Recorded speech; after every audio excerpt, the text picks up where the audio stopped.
Open the WordPress dashboard. Go to Pages. Click Add New Page.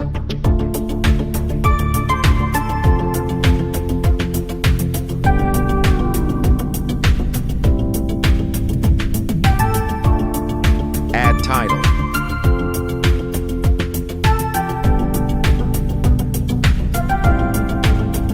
Change the settings accordingly.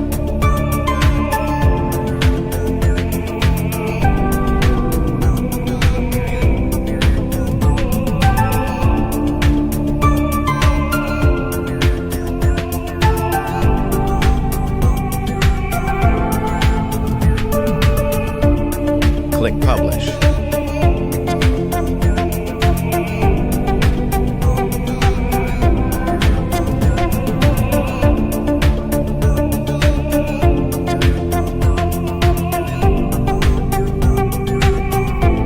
Click the link in the bio to sign up wplearning101.com and start learning WordPress today.